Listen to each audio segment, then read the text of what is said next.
નમસ્કાર વિદ્યાર્થી મિત્રો, સ્વાગત છે આપણું આપણી YouTube channel my dear student with Jignesh sir. આપણે અગાઉનો જે લેક્ચર હતો, અગાઉના લેક્ચરની અંદર જોયું આપણે ડિબેન્ચર મૂળ કિંમતે બહાર પાડવા, મૂળ કિંમતે પરત કરવા. આપણે ઉદાહરણ નંબર 12 છે. ઉદાહરણ નંબર 12 ને ટોટલ 3 તબક્કામાં વહેંચેલું છે.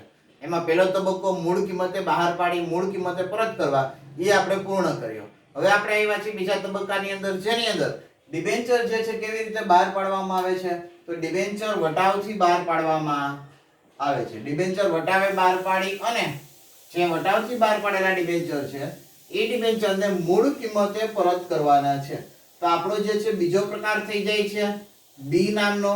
તો બી નામનો પ્રકાર જે છે એ શું થશે કે ડિબેન્ચર વટાવે બહાર પાડી મૂળ કિંમતે પરત કરવાના છે. ખાસ યાદ રાખવાનું, ઇક્વિટી શેર જે છે એને વટાવથી આપણે 2014 ના કંપની ધારા પછી બહાર પાડી શકતા નથી. ત્યારે ડિબેન્ચર જે છે ગમે એટલા વટાવથી બહાર પાડી શકાય છે, એની ઉપર સેબીનું કોઈ નિયંત્રણ હોતું નથી. તો આવી રીતે ડિબેન્ચર વટાવથી બહાર પાડી મૂળ કિંમતે પરત કરવાના છે. તો ચાલો આપણે ચેક કરીએ. અને મેં પહેલા કીધું છે ઉદાહરણ નંબર 12 જે છે એની અંદર ફક્ત તમને એટલું કીધું છે કે બહાર પાડવાની આમ નોંધ કરો. આપણે શું કરવાનું છે, સાથોસાથ પરત કરવાની આમ નોંધ પણ શીખતા જઈએ કે જેના કારણે વાંધો ન આવે. વટાવથી બહાર પડ્યા 5000, 100 રૂપિયાની મૂળ કિંમતનો 5000 ગુણ્યા 100 એટલે કેટલા થઈ જાય? 5 લાખ રૂપિયા થઈ જાય. 5 લાખના 5% વટાવ આપવાનો છે. તો 5 લાખના 5% કરો એટલે કેટલા થાય? 25,000 રૂપિયા વટાવ આપવાનો થાય. તો 5 લાખમાંથી 25,000 રૂપિયા વટાવની બાદબાકી કરો તો કેટલા થાય? 4,75,000. કે લોકો જે કાંઈ પૈસા ભરશે એ કેટલા પૈસા ભરશે? તો 4,75,000 ભરશે. તો લોકો પૈસા ભરવા ક્યાં આવે છે? લોકો પૈસા ભરવા હરમેશા બેંકમાં આવે છે.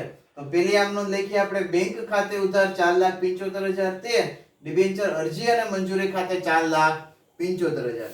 જેટલી અરજીને મંજૂરી તમે જમા કરો એટલી અરજીને મંજૂરી શું કરવી પડે? ઉધાર કરવી પડે. તો ડિબેન્ચર અરજી અને મંજૂરી ખાતે ઉધાર 4,75,000. હવે ડિબેન્ચર આપણે કેવી રીતે બહાર પાડેલા છે? તો ડિબેન્ચર આપણે જે છે વટાવથી બહાર પાડેલા છે.